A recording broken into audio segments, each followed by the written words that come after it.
नमस्कार दोस्तों, मैं आपका सीएस अक्षय। आई नो आपको सीएस के बारे में बहुत कुछ जानना है। अब देखिए, ये जो आपका फर्स्ट सेशन है इसको एकदम एंड तक देखिए, क्योंकि आपको पूरा डिटेल इन्फॉर्मेशन मैं इसमें देने वाला हूँ। अब आपको पता है सी एस सी ई टी का जो नया सिलेबस आ चुका है, उसमें जो सबसे इम्पोर्टेंट टॉपिक है वो बिजनेस लॉ है। अब बिजनेस लॉ एंड मैनेजमेंट ऐसा सब्जेक्ट है, बिजनेस लॉ आपको 60 मार्क्स की है एंड आपका मैनेजमेंट 40 मार्क्स की है। तो अभी जो 60 मार्क्स का जो आपका पार्ट है बिजनेस लॉ का, मैं उसके बारे में आपको बताने वाला हूँ। एंड सबसे इंपॉर्टेंट है बच्चों, क्योंकि आपको सी एस में 90% सिलेबस लॉ का ही होगा, एग्जीक्यूटिव एंड फाइनल की अगर मैं बात करूँ। तो आज अपन बात करेंगे सी एस के सिलेबस के बारे में, मतलब लॉ के सिलेबस के बारे में, जो सी एस ई टी में आता है 60 मार्क्स का। तो अगर मैं बात करूँ बच्चों इसको, तो सबसे पहले फर्स्ट ये चैप्टर, मतलब ये जो पूरा सिलेबस ये पढ़ाएगा कौन। तो बेसिकली मैं खुद पढ़ाऊंगा। तो मेरा अगर क्वालिफिकेशन की अगर मैं बात करूँ, तो यहाँ पे एक मेरा बेसिक क्वालिफिकेशन बताया कि I am a qualified company secretary. मेरा एमबीए फाइनेंस हुआ है, मेरा बीबीए फाइनेंस हुआ है। देन उसके बाद मेरा लॉ कंप्लीट है। Then now I am doing a PhD in IBC. तो मेरे को 9 साल का एक्सपीरियंस है, जो मैं सी एस सी ए में तीनों को पढ़ाता हूँ। अब सी एस सी ए टी की बात करूँ, तो इसमें जनरली सिलेबस क्यों चेंज किया। इसके पहले आपने देखा होगा कि सी एस का जो सिलेबस था वो ऑनलाइन एग्ज़ाम होती थी, और आपको सिर्फ एम सी क्यू सीरीज था। आप ऑनलाइन घर बैठे एग्ज़ाम देते थे और बच्चे पास होते थे। बट बच्चे एग्जीक्यूटिव में फिर अटक जाते थे, बहुत दिक्कत होती थी। तो अभी इंस्टीट्यूट का जो मेन इंटेंशन है कि अपना जो सी एस का बच्चा है वो स्टार्टिंग से ही बहुत अच्छे से पढ़े, ताकि उसको एग्जीक्यूटिव में कोई दिक्कत ना आए। तो यही इसका मेन एजेंडा है, इसकी वजह से सिलेबस चेंज किया। तो अब देखिए बच्चों, अगर आप ट्वेल्थ में हो या ट्वेल्थ हो चुकी है, या फॉर एग्जाम्पल अभी आप ट्वेल्थ में आ चुके हैं, तो आप में से कोई भी इंसान ये सी एस सी टी की एग्ज़ाम दे सकता है, एंट्रेंस एग्ज़ाम। अगर मैं बिजनेस लॉ की बात करूँ बच्चों, तो बिजनेस लॉ में आपको पता है 60 मार्क्स का सिलेबस है। आपको ये कितने मार्क्स का सिलेबस, 60 मार्क्स का।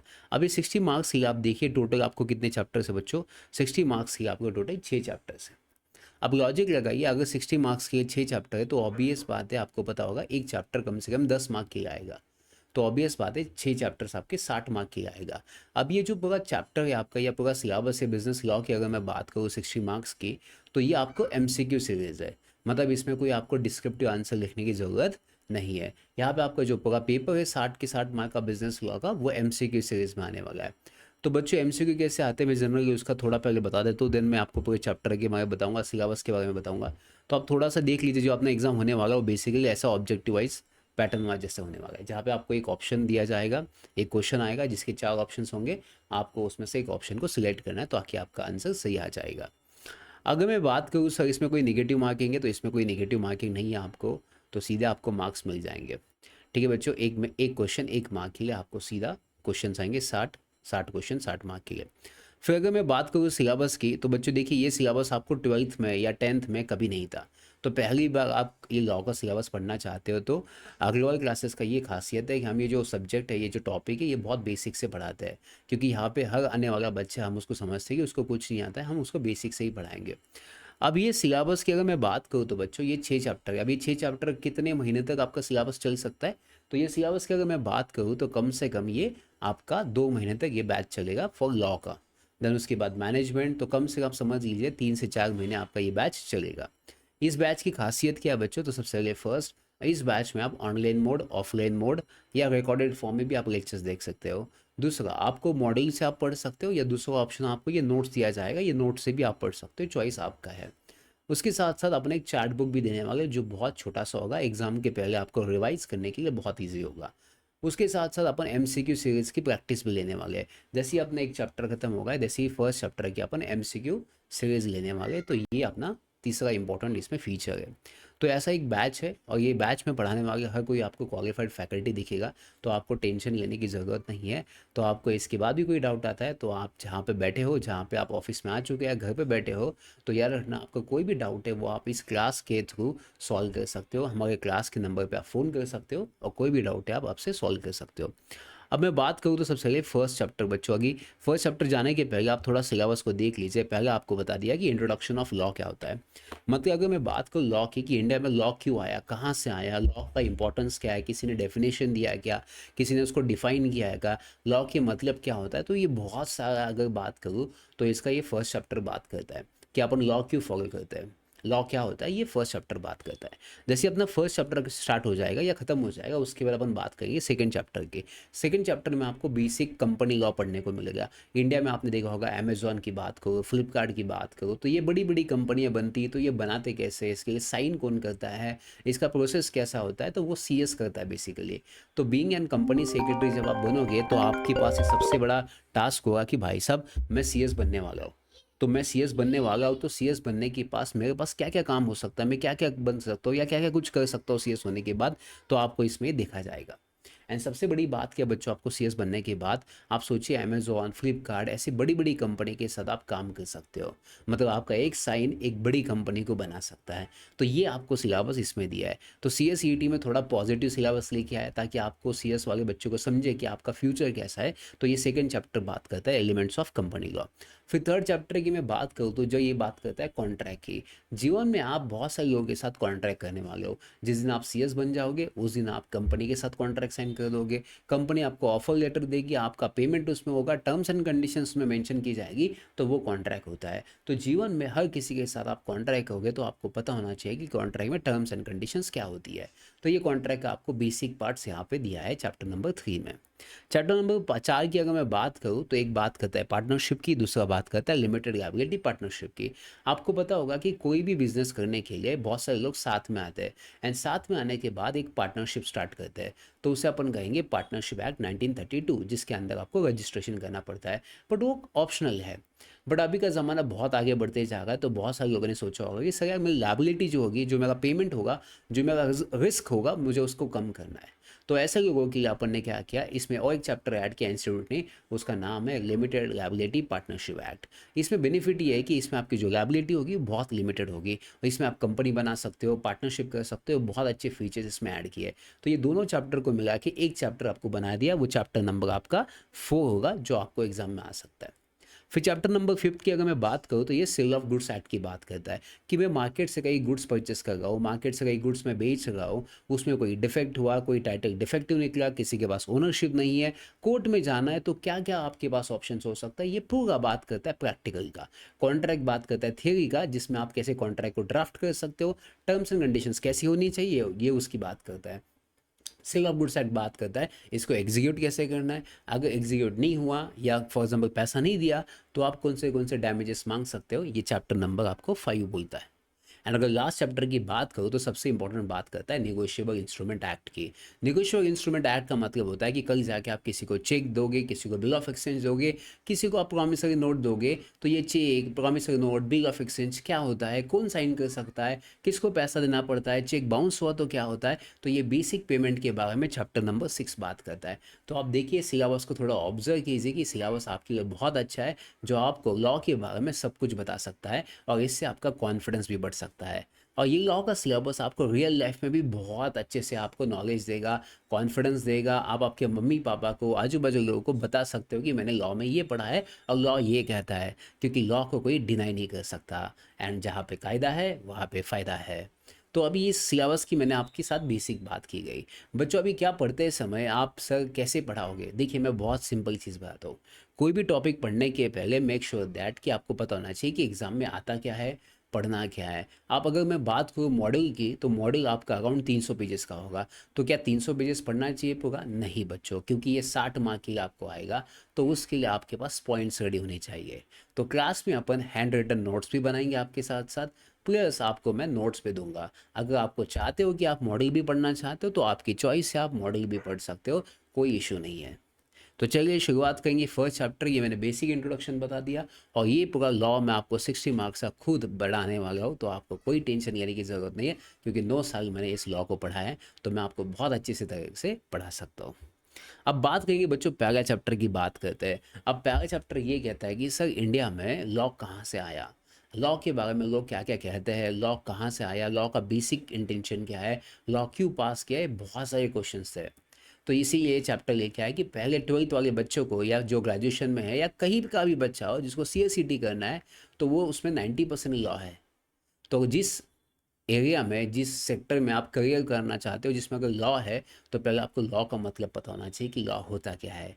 इसलिए यहाँ पे आपको फर्स्ट चैप्टर ये बेसिक दिया है कि लॉ का मतलब क्या है। देखिए पुराने टाइम पे बहुत सारे फिलोसोफर थे, बहुत सारे राइटर थे, उन्होंने अपने अपने लैंग्वेज को लॉ को डिफाइन किया है। इसकी वजह से इंडिया में लॉ का कोई डेफिनेशन ऐसा यूनिफॉर्मिटी नहीं है या एक नहीं है। इसके बहुत सारे डेफिनेशन है, बहुत सारे मीनिंग है जो लोग कहते हैं।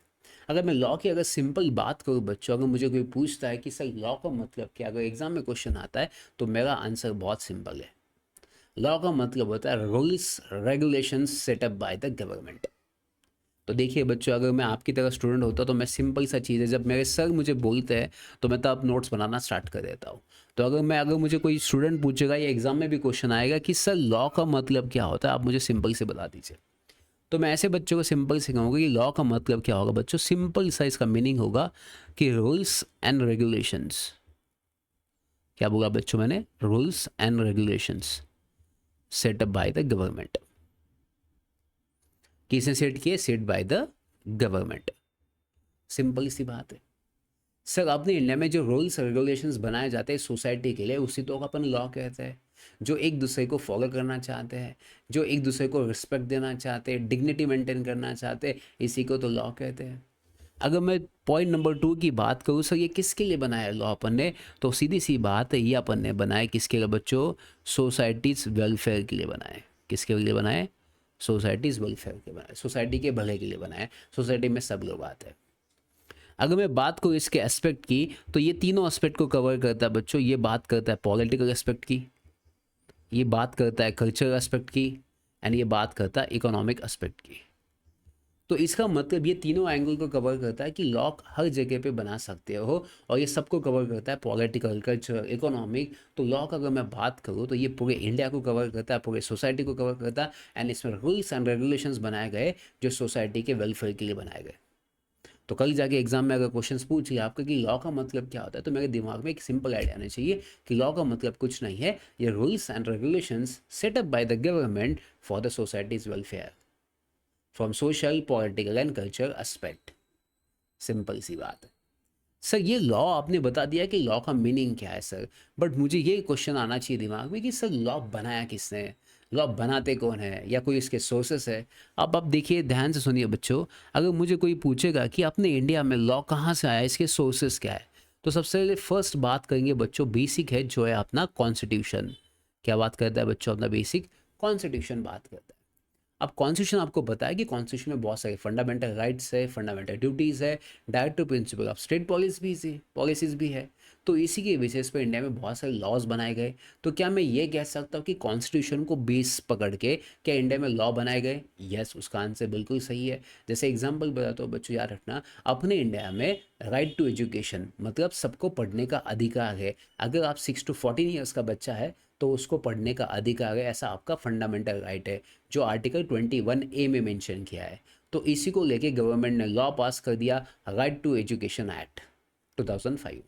तो इसका मतलब बच्चों, अगर गवर्नमेंट लॉ पास कर सकता है कॉन्स्टिट्यूशन के बेसिस पे, तो क्या मैं ये कह सकता हूँ कि कॉन्स्टिट्यूशन भी सोर्स ऑफ लॉ है जिसके बेसिस पे लॉ बनाया गया? बोलिए, आपको समझा क्या? तो सेकंड अगर मैं बात करूँ, सेकंड सोर्स क्या होता है बच्चों? सेकंड अगर मैं बात करूँ तो उसे कहेंगे जुडिशियल डिसीजन। अब सर जुडिशियल डिसीजन का मतलब क्या होता है? अगर जुडिशियल डिसीजन की अगर मैं सिंपल बात करूँ बच्चों, तो साउथ में एक टेम्पल था जिसका नाम था साबरीमाला टेम्पल। साबरीमाला टेम्पल में लड़कियों को आना मना था, वहाँ पे सिर्फ मेल मेंबर्स जा सकते थे। तो अपने ही फीमेल लोगों ने कोर्ट में याचिका दाखिल कर दी, पिटीशन फाइल कर दिया। तो ये तो नाइंसाफ़ी है, ये तो इक्वालिटी नहीं है। तो कोर्ट ने डिसीजन पास किया कि उस मंदिर में महिला भी जा सकती है। तो मुझे बताइए, जब कोर्ट ऐसे कोई डिसीजन पास करता है, सुप्रीम कोर्ट खास करके, तो ये डिसीजन बाकी कोर्ट्स के लिए भी एप्लीकेबल होता है, पूरे इंडिया में इसको फॉलो किया जाता है। तो कभी कभी कई कोर्ट इंपॉर्टेंट डिसीजन पास कर देता है, तो उसके बेसिस पे इंडिया में लॉ भी बनाए जाते हैं। और एक एग्जांपल देता हूँ, जैसे शादी के लिए आपको पता होगा किसी लड़की का एज 18 होना चाहिए, किसी लड़के का एज 21 होना चाहिए। जब ये कोर्ट ने डिसीजन पास किया तो इसके बाद इसके बेसिस पे एक लॉ बनाया गया। तो क्या मैं ये कह सकता हूँ कि कभी कभी कोई जुडिशियल डिसीजन इंडिया में लॉ बना सकते हैं? यस, इसके बेसिस पे आप क्या बना सकते हो? लॉ बना सकते हो। तीसरी मैं बात करूँ सर, कस्टम्स की बात करूँ। सर कस्टम्स का मतलब क्या होता है? कस्टम्स का मतलब होता है कि जो पुराने टाइम पे जो अपने ट्रेडिशंस थी, जो परंपरा थी, उसको अपन फॉलो करते आ गए। तो क्या पुराने के टाइम के जो ट्रेडिशंस थे, जो अपने रूल्स थे, रेगुलेशंस थे, जो सेटअप किए थे अपने रिलीजन ने या अपने सोसाइटी ने, क्या उसके बेसिस पे लॉ बना सकते हैं? तो इसका आंसर यस है। बट ऐसे कस्टम्स पे जो बहुत सालों से फॉलो करते आ गए, जैसे फॉर एग्जांपल किसी किसी कस्टम्स में ऐसा लिखा है कि आप किसी को कोई डैमेज नहीं कर सकते, किसी प्रॉपर्टी के ऊपर आप नहीं जा सकते, ऐसे कस्टम्स में लिखा था। तो इसी कस्टम्स को बेसिस रखते अपन ने एक लॉ पास कर दिया कि ट्रेस पास कर नहीं कर सकते आप, मतलब किसी के प्रॉपर्टी पर अगर आपको जाना है तो वो ट्रेस पास माना जाएगा विदाउट कंसेंट। तो याद रखना, कल कल जाके कोई भी कस्टम्स जो बहुत पुराने टाइम से फॉलो करते जा रहे, तो उस कस्टम्स के बेसिस पे आप इंडिया में लॉ बना सकते हो। तो बहुत सारे कस्टम्स है इंडिया में, बहुत सारी परंपरा है, तो उसके बेसिस पे आप क्या बना सकते हो? लॉ बना सकते हो। उसको आप मॉडिफाई करके या उसको चेंज करके भी आप इंडिया में क्या कर सकते हो? बहुत सारे लॉ को बना सकते हैं। अब पॉइंट नंबर अगर 4 की बात करो तो आपको पता है इंडिया में एक गवर्नमेंट ऑफ इंडिया एक्ट था, government of India act 1935। Government of India act 1935 ये कहता है कि इंडिया में पावर्स को डिस्ट्रीब्यूट किया गया, कुछ पावर सेंट्रल गवर्नमेंट के पास दी गई, कुछ पावर स्टेट गवर्नमेंट के पास की गई। तो इसका मतलब ये पावर डिस्ट्रीब्यूट किया गया है, इसी की वजह से अपने जो कॉन्स्टिट्यूशन है वो फेडरल भी है एंड यूनिटरी भी है। तो ये पावर डिस्ट्रीब्यूट करने के बाद आपको नहीं लगता कि supreme court, for example central government या स्टेट गवर्नमेंट दोनों लॉ पास कर सकते हैं? तो मुझे बताइए, जो इंडिया में लॉ पास किए गए स्टेट गवर्नमेंट के लिए, सेंट्रल गवर्नमेंट के लिए, क्या आपको नहीं लगता इसके बेसिस पे भी लॉ पास किया गया होगा, इसको रेफरेंस रखते हुए भी लॉ पास किया गया होगा? बिल्कुल यस आंसर है। तो गवर्नमेंट ऑफ इंडिया एक्ट 1935 जिसने पावर डिस्ट्रीब्यूट किया स्टेट एंड सेंट्रल गवर्नमेंट के बीच में, उसके बेसिस में इंडिया में बहुत सारे लॉज बनाए गए। तो अगर मैं सिंपल वर्ड में कहूँ कि इंडिया में लॉ क्यों आया, लॉ का मतलब क्या होता है, तो सिंपल सा मेरा मीनिंग क्या आएगा बच्चों? लॉ का मतलब होता है rules regulations setup bye the government for societies welfare. इसमें अगर मैं पॉलिटिकल की बात करूँ, कल्चर की बात करूँ, इकोनॉमिक एस्पेक्ट की बात करूँ, तो पूरा कवर किया गया है। तो इसमें बहुत सारे सोर्सेस हैं जहाँ पे इंडिया में लॉ आ चुका है। तो देखिए, अपने सिलेबस की अगर मैं बात करूँ तो आपके यहाँ पे इंट्रोडक्शन दिया है। इंट्रोडक्शन में कुछ बेसिक चीज़ें बताई गई बच्चों, जहाँ पे बताया गया है कि there is no single definition, there is no single definition, कोई सिंगल डेफिनेशन नहीं है। बिकॉज जितने भी अपने फिलोसोफर थे उन्होंने बहुत अलग अलग वे, बहुत अलग अलग टाइम पीरियड के साथ उनका डेफिनेशन चेंज होते गया है। किसी ने 100 साल पहले बताया होगा, किसी ने 150 साल पहले बताया होगा। तो हर किसी का ओपिनियन डिफरेंट है, हर किसी का टाइम भी डिफरेंट है, हर किसी का पॉइंट ऑफ व्यू भी डिफरेंट बना जाएगा। तो अगर मैं बात करूँ तो देखिए, सिंपल यहाँ पे बताया कि लॉ क्या डिफाइन किया, it is a need of the society. Simple सी बात करूँ तो लॉ क्या बच्चों, ये सोसाइटी की नीड है, ये सोसाइटी की ज़रूरत है। ठीक है, समझा आपको? तो ये समझा आपको? तो यहाँ पे सिंपल लिखा है कि still studying a different definition helps to understand the law better, to different aspect to complete the understanding of law. Exam में इस पे क्वेश्चन नहीं आता, पर आपको जानना पड़ेगा कि ऐसे पुराने टाइम पे बहुत सारे लोगों ने डिफरेंट डिफरेंट डेफिनेशंस दी, डिफरेंट डिफरेंट मीनिंग उसके निकले। बट इसकी वजह से आपको ये तो पता चला कि इसके पीछे इंटेंशन क्या है, टू पास द लॉ। तो ये जो आपको दिखाई देगा बच्चों, मैं बताऊँ कि स्मार्ट वर्क क्या होता है। आजकल के बच्चे क्या करते हैं, 8-8 घंटे स्टडी करते हैं, तो मुझे 300 पेज खत्म करना है, मुझे मॉडल पढ़ना है। एग्जाम की अगर मैं बात करूँ तो एग्जाम में यहाँ पे क्वेश्चन नहीं बनेगा, बनता ही नहीं एमसीक्यू। क्योंकि क्या एमसीक्यू बनेगा कि डिफरेंट फिलोसोफर ने डिफरेंट डिफरेंट डेफिनेशंस दिया टाइम के साथ, तो इसका कोई आता नहीं है। तो इसको एक बार पढ़ा तो सफिशिएंट है। जब सेकंड टाइम पढ़ोगे तो जो एग्जाम में क्वेश्चंस पूछे हैं, जैसे फॉर एग्जाम्पल आपको कैसे पता चलेगा ये न्यू सिलेबस है, तो हर मॉड्यूल में फर्स्ट चैप्टर के होने के बाद नीचे एमसीक्यू दिए है, या मॉड्यूल के एकदम लास्ट पेज पे आपको एमसीक्यू दिया है। उससे आपको एक आइडिया आ सकता है कि एग्जाम में एमसीक्यू कैसे आ सकता है, कौन से टॉपिक पे आ सकता है। तो ये जो बेसिक जनरल डेफिनेशंस दी जाती है, बेसिक अंडरस्टैंडिंग दी जाती है, उस पर क्वेश्चंस नहीं पूछते। तो आप ऐसा टाइम सेव कर सकते हो।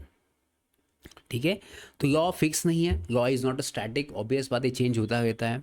लॉ क्या करता है बच्चों, लॉ चेंज होता है according to the society's conditions. आपको पता है पहले के टाइम पे अगर मैं बात करूँ तो कुछ साल पहले शादी का एज 21 था। अब जैसे जैसे ज़माना या फॉर एग्जाम्पल सिचुएशन चेंज होती जा रही है, वैसे वैसा एज को भी चेंज किया जा रहा है। तो सोसाइटी जैसी चेंज होगी, जैसा टाइम चेंज होगा, वैसा लॉ भी चेंज किया जाएगा। लॉ बट किसको मैच होना चाहिए, आपके कस्टम्स को मैच होना चाहिए, आपके ट्रेडिशन को ज्वाइन मतलब मैच होना चाहिए, या जो लोग हैं उनकी जो अपेक्षा है, उनका जो गोल है, उसको मैच होना चाहिए। सो यहाँ पे सिंपल सी बात बोले कि science and technology have created new opportunities. Because आपको पता है अभी एआई आ चुका है, एआई आने की वजह से बहुत सारी जगह पे इश्यूज हो सकते हैं, तो उनके लिए भी लॉ बनाने पड़े, टेक्नोलॉजी के लिए भी लॉ बनाने पड़े। तो जैसे जैसे सोसाइटी चेंज हो रहा है वैसे वैसे इंडिया में लॉ पास करने की ज़रूरत बढ़ चुकी है। These changes have transform law.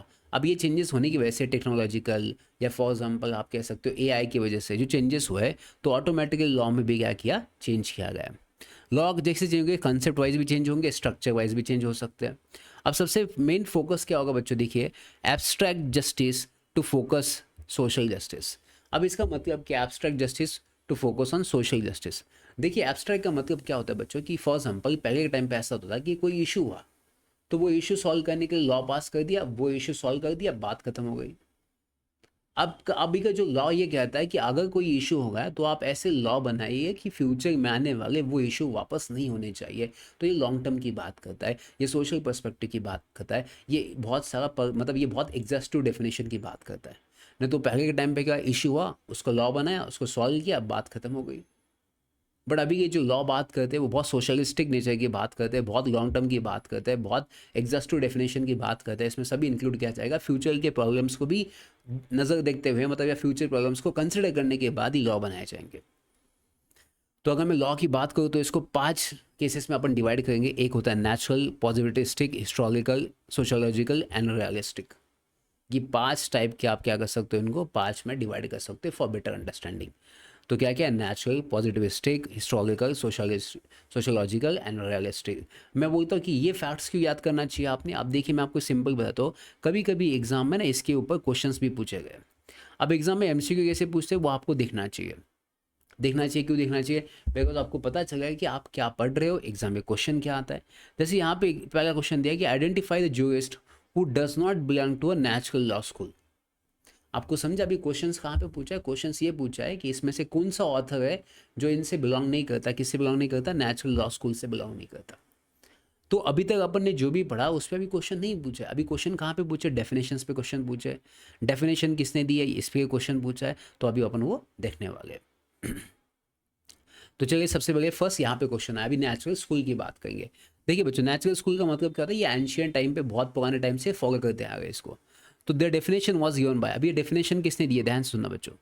ये डेफिनेशन क्या है, रोमन जूरिस्ट है, ये अदर एंशियंट थिंकर है जिन्होंने ये डेफिनेशन दिया है। तो अब यहाँ पे देखिए 3-4 लोगों का नाम है। तो सबसे पहले फर्स्ट अपन बात करेंगे अल्पियन की।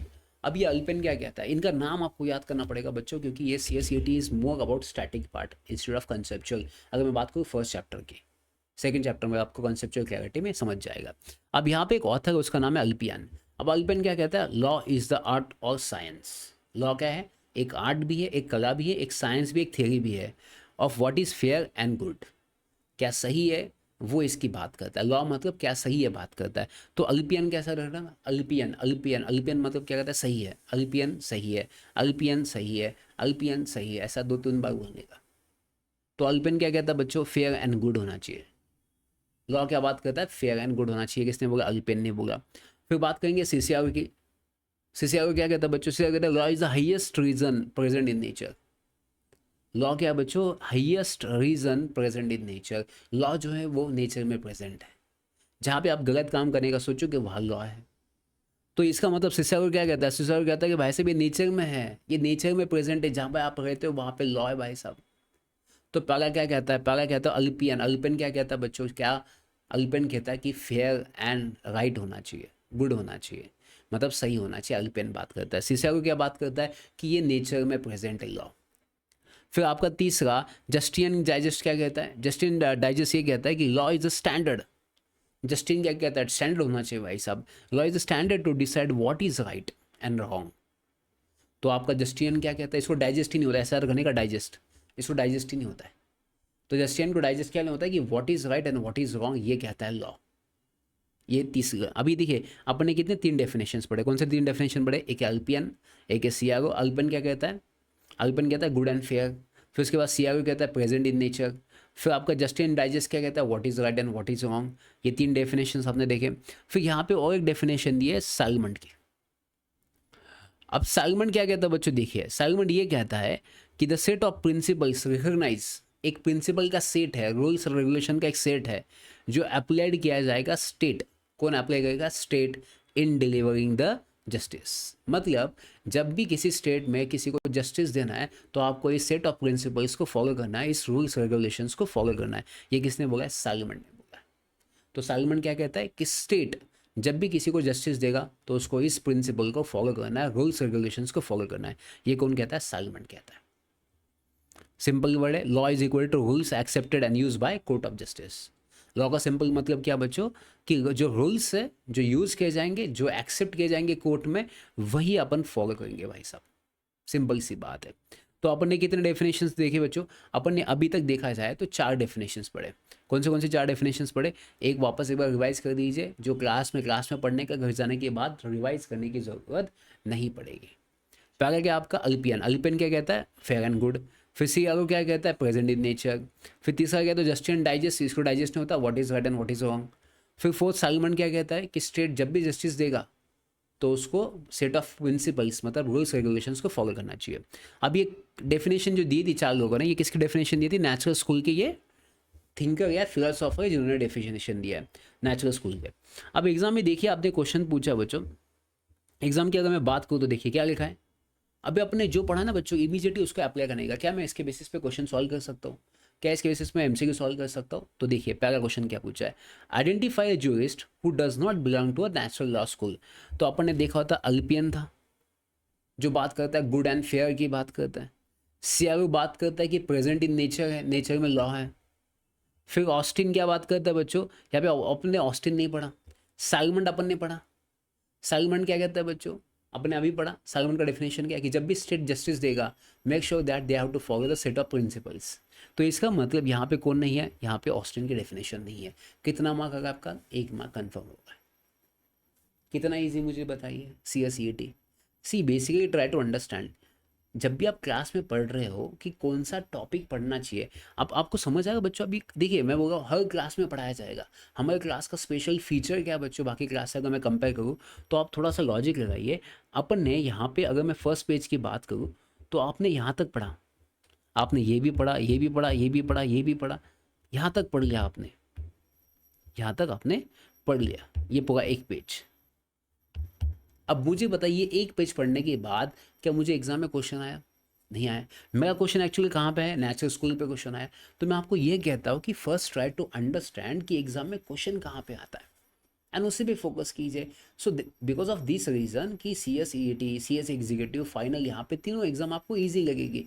बट बच्चों को समझ ही नहीं आता है कि पढ़ना कहाँ से है, शुरुआत कहाँ से करनी है, बच्चों को ये समझ ही नहीं आता है। तो इसलिए मैं आपको हमेशा कहता हूँ कि मेक श्योर दैट जब भी आप पढ़ोगे तो पढ़ना क्यों है, कौन सा टॉपिक पढ़ना है, एग्ज़ाम में आता है कि नहीं आता, वो आपको चेक करना चाहिए। तो हमारे क्लास की ये खासियत है कि जो बच्चों क्लास में पढ़ रहा है उसी की बेसिस पे वो एग्ज़ाम में क्वेश्चंस भी सॉल्व कर पाएगा। तो मुझे बताइए, जब अपने फर्स्ट टाइम क्वेश्चन पढ़ा था, जो फर्स्ट क्वेश्चन अपन ने अभी सॉल्व किया, जब आपने फर्स्ट टाइम पढ़ा होगा तो आपको डिफिकल्टी लगा होगा कि भाई साहब ये क्या है, ये क्या है? Identify the jurist who does not belong to a natural law school. ये पढ़ने का आपने देखा होगा, ये नाम 4 नाम तो मैंने पढ़े ही नहीं, ये मुझे याद ही नहीं है। बट अभी अगर मेरे साथ आपने पढ़े होंगे तो आपको इस डेफिनेशन के जो नाम है उनके साथ साथ उन्होंने क्या कहा वो भी याद हो जाएगा। जैसे अपन ने पढ़ा था अल्पिन क्या कहता है? Good and fair. जैसे सियागो क्या कहता है? Present in nature. साइमन क्या कहता है? Apply set of principles while giving a justice. कितना ईजी मैंने और कितना सिंपल आपको यहाँ पे समझा है जब अपन कोई क्वेश्चन पूछते हैं तो। समझा आप लोगों को? It's very easy. मतलब ये सिलेबस बहुत ईजी है अगर आप सही तरीके से, सही गाइडेंस के साथ एंड सही स्ट्रैटेजी के साथ पढ़ोगे तो मैं अगर आपको सेशन अच्छा लगा तो मेक श्योर दैट आप डिसाइड कर सकते हो कि ये डेमो सेशन के बेसिस पे आप एडमिशन ले सकते हो। क्योंकि देखिए मैं आपको एक चीज़ बताता हूँ, कोई भी लेक्चर होने के बाद आंखें बंद कीजिए और मुझे सर ने क्या पढ़ाया 1 मिनट में रिवाइज़ कीजिए। अगर आपको सब कुछ याद होगा है कि जैसे एग्जाम्पल अगर मैं आपकी तरह स्टूडेंट होता मैं कैसे रिवाइज़ करता? आंखें बंद करता।